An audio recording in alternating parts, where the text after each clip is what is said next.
Wait, is your password Cali Girl? Yeah. Oh my god, for my whole life it's Cali Gal. Really? Yeah.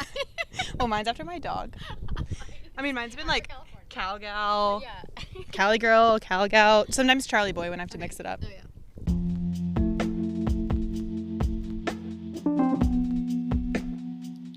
You are listening to Phone Eats First. Hello, everyone. Welcome back to Phone Eats First, a podcast about romanticizing your life and finding inspiration inside and outside the kitchen. This is Corey, and today we have a very special guest here right next to me, sitting on the roof of Emily's apartment in San Francisco. Hi, I'm Rory, Corey's cousin. We have Rory back. We are sharing one microphone, so hopefully it's fine. I think it'll be fine, but if not, sorry, we'll do better next time. But today we're just going to talk all about life. All things life, 20s, 30s, 40s, things Rory wish she knew. She's a very wise woman, so she has a lot to share. But we'll start with a very quick weekly report.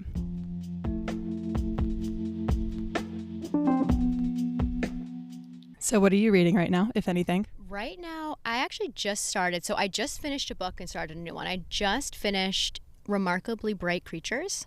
Really good. I liked it. And I just started The Architect's Apprentice, I believe the name is. Are those like fiction? Yeah, Nonfiction? they're both fiction. So they're both fiction. The Incredibly Bright Creatures is about a woman living in Pacific Northwest and a younger boy, a young adult living in California. They kind of reconnect and they find out there's some family connections, and it was good. It was nice. And the Architect's Apprentice takes place in, I think, like the 1700s, and it's about apprentice to the architect of all the great palaces in, now Istanbul. So it's interesting, the Turkish tie, I was interested in that. So it's good. Educational read for sure. Yeah. And what are you eating? What are you eating recently? Well, we have one of my husband's family members with us. So we've been eating a lot of Turkish food, really good. So lots of vegetables, fresh vegetables, rice, salads. It's been nice. Some kofte. Kids are big on kofte. Those are meatballs. So yes, lots of kofte in our life right now. Okay. P, what's your plan coming forward or recently done? My plan is starting to think about the summer. We're in April now and the sun is shining, and we're planning a trip with the kids for spring break, and then we're going to go back to Turkey this summer. So just starting to think about all those fun summer plans, which will be good. Exciting. Warm months. Yes. Okay. Oh, obsession. What's something you're obsessed with right now? Gosh. What's something I'm obsessed with right now? I'm the sunshine. Like, I'm obsessed with this weather. I love going on walks, hearing the birds singing, the sun shining. Like, I can't get enough of the spring. As I said earlier, we're like literally sitting outside on the roof. It's 65, not a cloud in the sky. It's great. What's next? Oh, a recipe? I've actually been doing, and I'm going to forget her name, but on Instagram I follow Violet. Yeah, she's great, and she does lots of meal prep, and so she always has like a dense bean salad, and so I love her dense bean salads, and so she made one that was just like kind of a Mediterranean bean salad. It was super delicious, but I love trying her dense bean salads. They're good. I can attest. They're really good. Okay, and tea treat. Well, actually, I was actually listening to one of your podcasts and it reminded me, but I've been snacking on the date bark and it's just delicious and delightful. Yeah. So I've been having that recently. Hits the spot every time. Okay, that is the weekly report.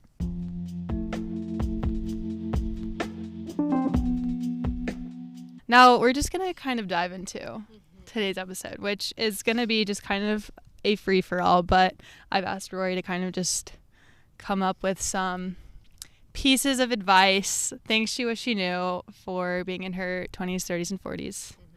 Can we disclose your age now, or do you just keep it to freshly 41, has 2 kids, got married later in life and compared to people nowadays, lived in the city, San Francisco for 10 plus-ish years, has lived all over, so I don't know, just kind of take it away at first.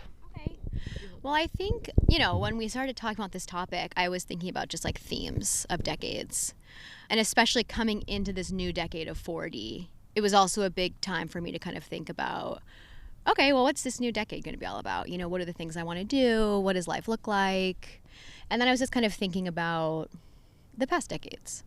And so for me, I think, in my 20s, I mean, I was really just trying to figure it out. Like, I was working really hard, dating, but just trying to figure out, like, what was going on. Like, I was kind of thinking of my life as like something that wasn't happening. It's like my life is coming, sort of, which is and then I was reflecting on that. That's kind of a sad way to think, not a sad way to think about it, but just like, your life is always happening. And that's what I love about this podcast and just your general mindset is like romanticize your life, make your life how you want it, when you want it, in whatever situation you're in. But in my 20s was kind of like thinking about like when life happens. And then, 30s was more like, oh, okay, now I have a better understanding of myself and what I like and what I want. My 30s was kind of like, this is the life that I want. And like starting that work to build it. And then 40s is kind of like living that life. It's like, okay, well, this is my life. Of course, there'll be changes and shifts and, it'll keep growing and progressing. But it's like, okay, now it's like putting in the work to sustain that life, I guess. And that's like a broad, sweeping generalization. But and so as someone that is 25 and like peak mid-20s, literally, you saying how life is something that is going to happen, like you said that earlier today, and I was like, that is exactly how I feel, just so you put words behind it. And I know that's how everyone feels, and currently all of my friend group is like hitting the point in their life where everyone's like, I need to move, I need a new job, I need a new life, my life's about to change. And I think it's because of that. Like, we've just been, the last 5 years, what have I done? I don't really know. I've just been like existing. Yeah, and that's what you should be doing. And now we're like planning to do more. So like, as now someone on the other side of that, because you just said it sounds kind of sad, but like it's not sad because it's just your life. And then as someone my age now, where the thought of being 40 and like just maintaining life, it sounds scary and not boring, but also because that is like what I want, is I want to have like a family and kids and all that. But how does it feel now just being on the other side of all of it?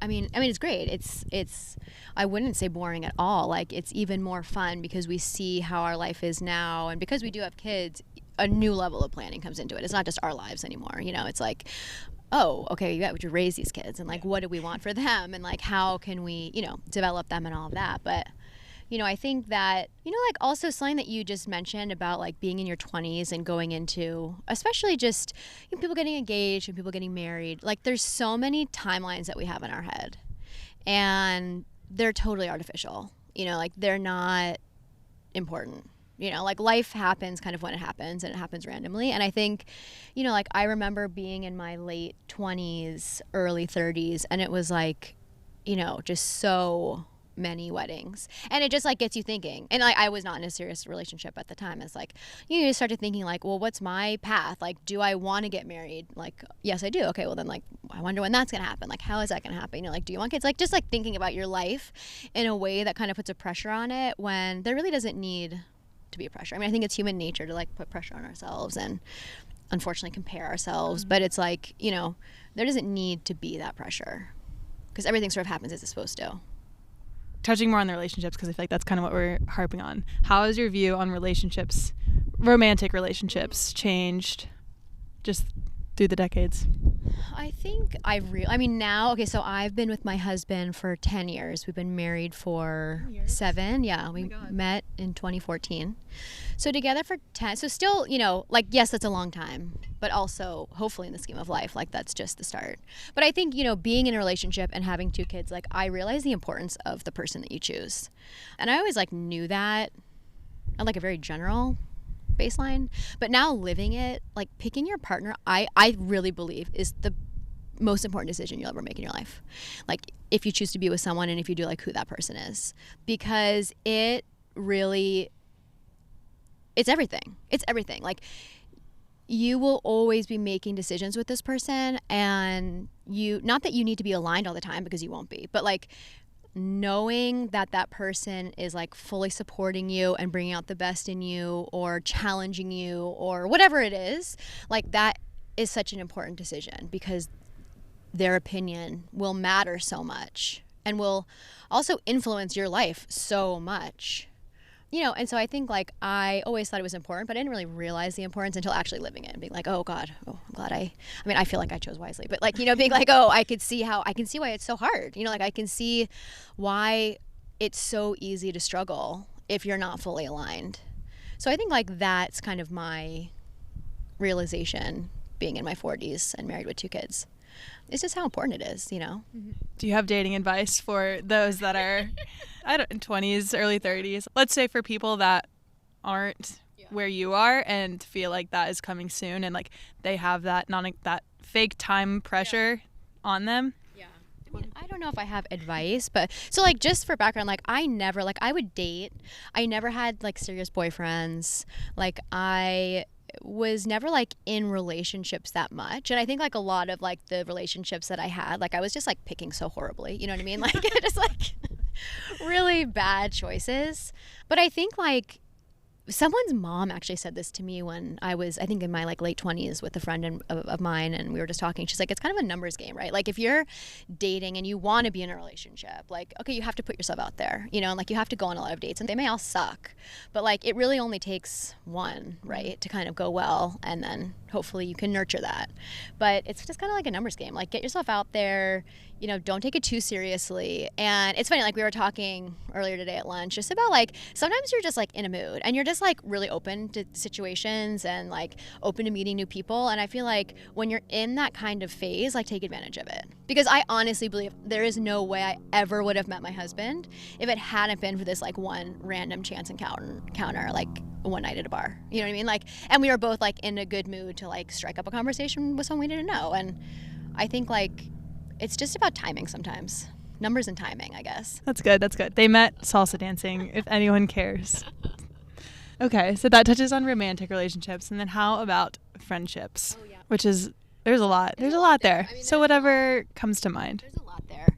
And something I didn't really like anticipate was how much friendships change over the years. And how much that's okay. Even though a lot of times like that hurts and it sucks, you know? And I think like in your 20s or in my 20s, let's say, like I was living with my best friends. We were like always going out together. Like my best friends were like my life, you know what I mean? And then 30s, still same thing, you know, people are dating more seriously. People have, you know, so it's like some things start to shift, but you're still like really close. And then, you know, at some point, like some relationships start to like fall off or change. And I think that that's really natural, but sometimes it's like really hard, you know, like, and, you know, just for context, like when I started dating my husband, like one of my best friendships like totally changed and we kind of like drifted apart and it was really hard and really sad. And now we've come back together, you know, and we've talked about it and, you know, but like it's hard. I don't think like I was ever really prepared or thought about like how friendships change like as you age and how people go into different stages of life at different times and different phases of just like mentally like thinking of like what you want to do or the things that I like to do versus what I like to do now versus what I like to do when I was like 25, 35, you know, are always different. Like that's natural. So is everybody. Yeah. So, you know, so I think like the phases of friendship change and that's hard. It was hard. It was hard for me, you know, like it's because, you know, it's just sort of like an evolution. And then like once for me, like then once you know, have kids, then it's like another evolution because your priorities are like, you're trying to survive, like you're trying to survive and you're trying to like, you know, grow these kids and, you know, so it's like time is limited. So I think friendships naturally change over the decades and that's something I wasn't necessarily anticipating or preparing for, but yeah, but happens. It's natural.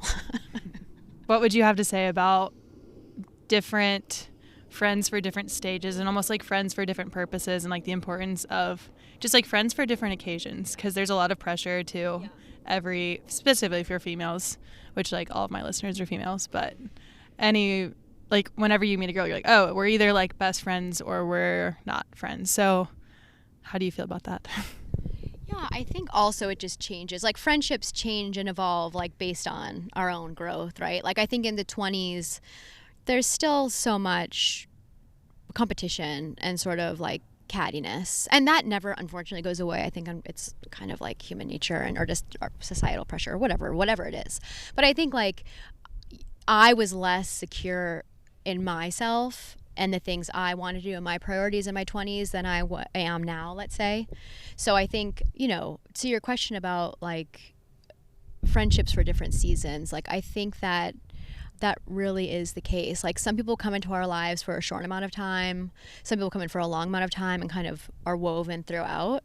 And like finding those people who you can like always be yourself with and who like kind of bring you alive, right? Like people who like really pump you up and make you feel like, and you do the same for them. Like, oh, I'm inspired when I hang out with you. Like I feel really good about just life. Like those people are gems, you know, like those people are really important. And I think for me also, like you, on the flip side of that coin, it's like also when you're hanging out with people that like, it's kind of like energy draining and you're like, I'm actually really kind of tired and I'm feeling insecure. Like then it's kind of like time to reevaluate some of those relationships, you know? Yeah. Yeah. But it's a big, friendships over the years is like a big topic. Yeah, I know. Do you have any just like general advice for something you wish you knew with dealing with friendships and just the changes with friendships throughout your time of life? Yeah, I just kind of wish I knew that like that was more normal. You know what I mean? Like that this is going to happen and it's natural, and to kind of always assume the best intention for everybody. And, you know, everybody's just going through different things, you know what I mean? And also like putting the reflection on yourself too, you know, like, so for instance, if I think about like my best friend, kind of, we had this drifting apart and, you know, and then like over the years, like I really missed that. I missed the friendship that we had, even though it was like a different friendship than when we first started being friends, like, you know, in high school, in middle school actually. But, you know, like just calling them up and being like, hey, like, I really miss you. Yeah. You know, like we're being so stupid, you know, and just like being honest about how you feel and what you want out of a friendship. And I think, you know, I'm so glad that we had that conversation, because now like we can sort of pick up where we left off. And I think, you know, that's a really beautiful thing. Like that's a really cool thing. That's one thing that I am applauded for by my friends often, is I'm very good at calling people. Mm-hmm. And like Emily's always like, oh, I need to call people. Like she like feels pressure on herself to then call. I'm like, no, like it's just something that I do naturally. And she's like, not to throw her under the bus, but she's like, if I call someone, they're gonna not want to talk to me. And I'm like, is that how you feel when I call you? She's like, no. And I'm like, exactly. Like you're fine. Just call people. And if they don't answer, they'll probably text you like, hey, sorry, I'm busy. I'll call you later. Right. And the world will continue spinning. That's a good quality you have, though. I feel like it's, as you get older too, it's harder to like stay in touch because you're not living physically in the same area. You guys are on different schedules, whatever it is. So like I'm not that good at keeping in touch, and I do wish I want to be better at it. So like that's great that you have that, because, you know, it's like a really strong quality to like not just keeping like your own friendships, but like groups of friends together. And, you know, I think that's awesome. That's good that you have that. Thank you. Okay, now we'll talk about just where to live in your life, which you have stayed West Coast, all in California. Yes. Went to school, or from Oakland, San Francisco area, went to school in LA, moved back to San Francisco, now live in Oakland. So just like how to figure out what you want to do, and like what advice you have for a lot of the people that I've already referenced that are like, what do I do with my life? Because like I said, they feel like, and me included, you feel like you need to move, you need to experience different things. So how do you know what to do? I mean, it's such a hard question. I mean, I think that like in your 20s, yes, you're thinking of like, where can I live? Where should I live? Like there's all of these opportunities that are open to you, and it's almost overwhelming. I mean, it is overwhelming because there's like too many options. But I think like let me think about it for a second. Like I think if you really have an itch to move somewhere, then do it. Because like in your 20s is a really easy, fun time to do that. You know, like you're going out, you're social, you're going to meet new people probably pretty easily. Obviously depends on your like, you know, how social you are and all of that. But then you should give it a try. But only if like that's what is really like itching inside of you. You know what I mean? Like don't feel the pressure just to move somewhere because you think, oh my gosh, I need to have all these experiences before I X, Y, or Z. Like, oh, I know I'm going to live here, I should go move somewhere else. It's like, yeah, you should go move somewhere else if like you really want to. Like I want to go live somewhere else and experience something else. I want to be like in a difficult situation, or, you know, because moving somewhere is really fun and exciting. It's also like a difficult situation in a good way. It like challenges you to like set up a home somewhere else and new groups of friends and work and all that stuff. So I think like if you're really like, there's just something inside of you that's like, I want to move somewhere else, then do it. And like how you pick that place, I don't know. I mean, I think you have to pick it based on work, based on, you know, affordability, based on like whatever the things you're trying to prioritize. Like if you want to move somewhere because you want to be super social, you know, go to a big city. If you want to move somewhere because you want to experience like, you know, I don't know, slower pace of life or a different work or whatever, then like really be honest with yourself about what you want to accomplish, and then kind of let that guide your choice. Is there anywhere you wish you would have lived, or do you just love it here so much? No, I mean, I do love it here, but I also, it's just a place to live. Like I mean, my family is here.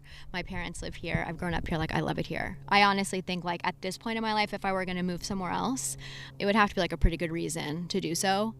But if we don't think about that and we think about before, like, is there somewhere else I would have wanted to live? Like, I definitely think I would have benefited from it. Like, I think it would have been really cool to go live somewhere else, maybe, I don't even really know. I don't even know where it would be, honestly, but I didn't, So I kind of feel like your life sort of leads you. You lead your life, but your life also sort of leads you too. Like, I didn't choose to move somewhere and ended up here and I'm able to live near family and friends and met my husband. And so like everything, I think happens somewhat for a reason. And I honestly didn't have like a huge itch to move somewhere else, I wasn't like, I want to uproot and go like do something different. I just didn't really have that itch inside of me. I think because you're from a cool place. I think that helps. And from a big city. I do think it's nice here, but like I always remember thinking like if I am in a relationship and like my life happens, like I'll be in this place. And like my perception of like this place or where I live is completely changed. Like I don't feel like I live in the Bay Area. I'm tied here. And maybe it's also because like my husband is Turkish and so we go there a lot, but it's like living somewhere almost doesn't matter as much as it did like in years past, because like traveling is so much easier. Granted, like financially, like buying a plane ticket is expensive, of course. So it's like, but like technology wise, distance travel wise, like communication wise, like it's just easier to move around, I think, and so my husband and I always think of like where we live as just a decision based on like what's best for us at that phase in our life. Mm-hmm. And like that was actually like a very freeing feeling to me, because like before I met him, I was kind of like, okay, well, where are we going to live? Like, what am I going to do? And then it's kind of like, well, I don't have to decide that right now. Like that doesn't have to be a decision forever, and like kind of like letting go of that finality, which there is no finality. It's like, that was like more of a freeing feeling.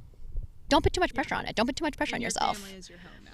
Yeah, of course. Like my family is my home. Like wherever we live, we'll figure it out. And, and like that's whether you have, a partner or kids or not. It's just like inside of you. It's like nothing has to be final, like nothing has to be final. It's like way too much pressure we put on ourselves. Very good. Okay. Anything else about the lifestyle of it all that comes to mind? If not, I'll do like career finance topic.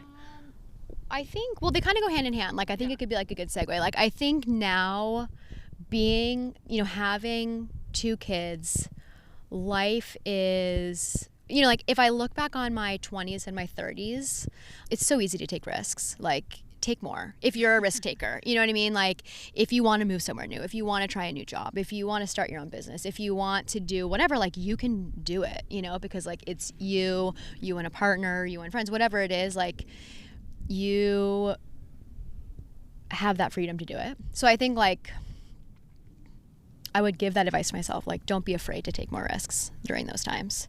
So I think like also a part of like the 20s and into 30s is like, okay, you're thinking about like how you want your life to be and you're working, presumably. So like you're making money and like you're really starting to understand your finances and understand like what it takes to build the life that you want. And, like I do wish, I would say like I figured out is a very loose way of saying it, but like started thinking about finances, probably in my late 20s.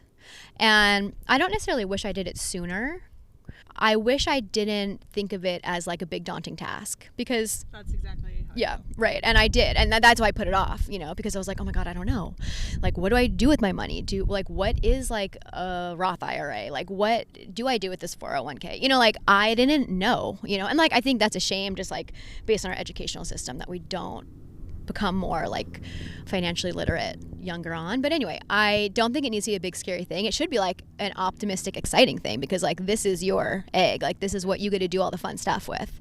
So I wouldn't put too much pressure on like figuring it out, because it's actually not that hard. You know, once you sit down and you look at like where all of your money is, how much you have, and learn the basics of like what you should do with it, what should be in just like a checking account or a savings account, what should be like, what should you contribute to your Roth IRA, like if you want to invest, like what are the options for that, you know. And now like there's a lot, if you want to get more involved in the stock market, like there's so much technology now that makes it easier to do that it doesn't need to be a big daunting task. And you know, and also getting like a financial advisor is not an expensive thing if somebody wanted to do that, you know. So I just kind of like wish I didn't make it this big scary monster that it's not, because having a control of your finances is like having a control over your future, you know. Like you are able to better predict, you know, and save for whatever kind of life you want to live, and that's really important. But I wouldn't like say that as like a pressure, like you need to do that now if you're like in your mid-20s. Like you don't, but it's not a big scary thing. It's actually like an exciting, cool thing that you get to figure out. As I've talked about this podcast multiple times, I'm like terrified of money, even though it's like that's the reason we do everything. But so now tying to finances, I guess, would be career. Yeah. So just kind of career advice you have, or just how you view work in general and like work-life balance, how that's changed for you. I guess that's two different topics, but yeah, I mean, we can go into them. I mean, I think like in my 20s, I was so focused on like being a good employee. Like I worked really, really hard, and I worked a lot.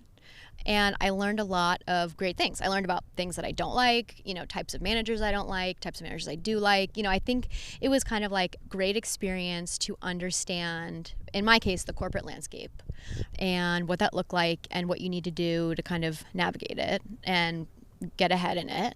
And so I think I just worked really, really hard. And then in my like later 20s and early 30s, I was still working hard, but I also realized like, hey, wait a minute, like I don't love this. Like I don't love what I'm doing. I'm overworked, you know, like what's the purpose of this work? You know, like what do I want to be doing? And then it kind of shifted into, you know, I moved a lot within companies into like different roles. And I think like that was great for me because it gave me like different experience in a lot of different things. But I would say like shifted into my like mid, you know, early 30s into like, well, what do I want to do? And then my 30s was more about like, okay, let me think about that more. It's like, I actually want to like start my own thing. And then it was like kind of going on this entrepreneurial path and figuring that out. So I guess like just advice is like learning the things that you don't like, and having those like kind of shitty jobs is almost more beneficial than having like the dream job, because it teaches you like what you don't want. Yeah. And like how you can shift it. And we'll plug Rory's previous episode about her starting a business and all that. If you want to learn more, because she's started two successful businesses, one in e-commerce and one before in consulting. So two very different things, and both very good experiences. And I think like in general, just the decades like keep getting better and better, you know? And I think like if you look at your life in that way, it's like what, like me coming into my 40s, it's like, what do I want out of my 40s? Like, what do I want to learn? What do I want to experience? Like, what do I want to feel? You know? And so I think like, you know, looking at life as, I was talking with a friend about this, but like looking at life is like every decade, I mean every year, but every year is like it happens in a blank. So it's like every decade like brings newness and like new exciting things. I think also challenging things, of course.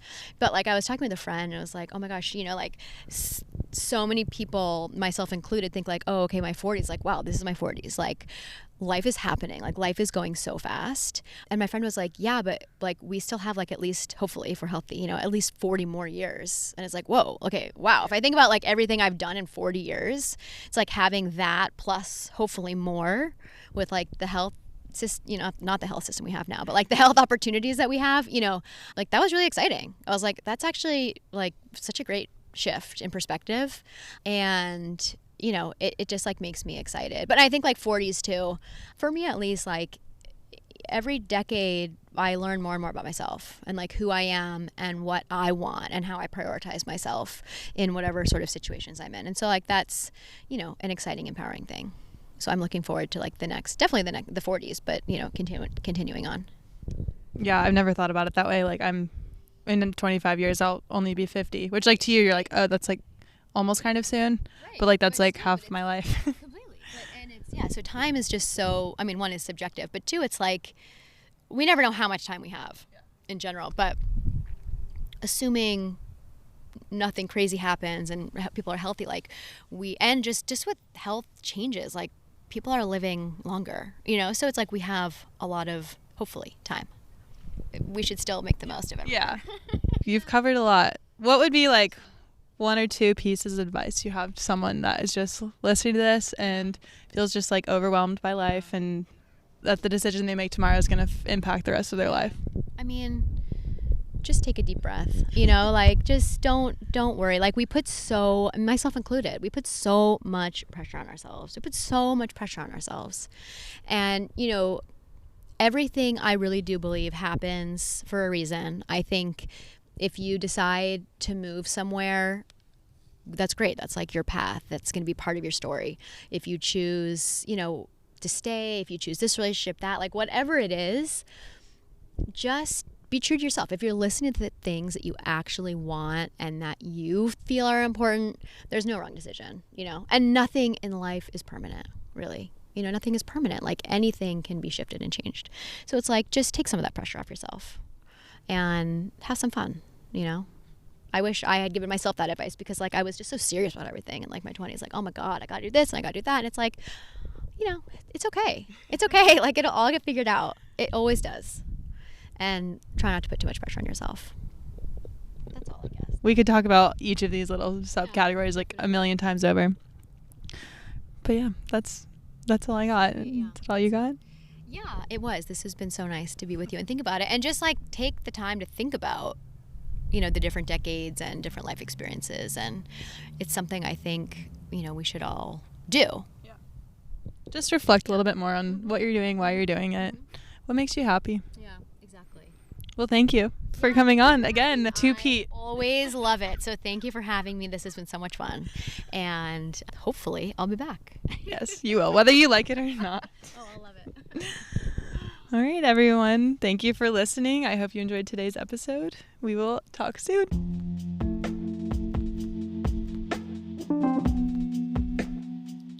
You are listening to Phone Eats First.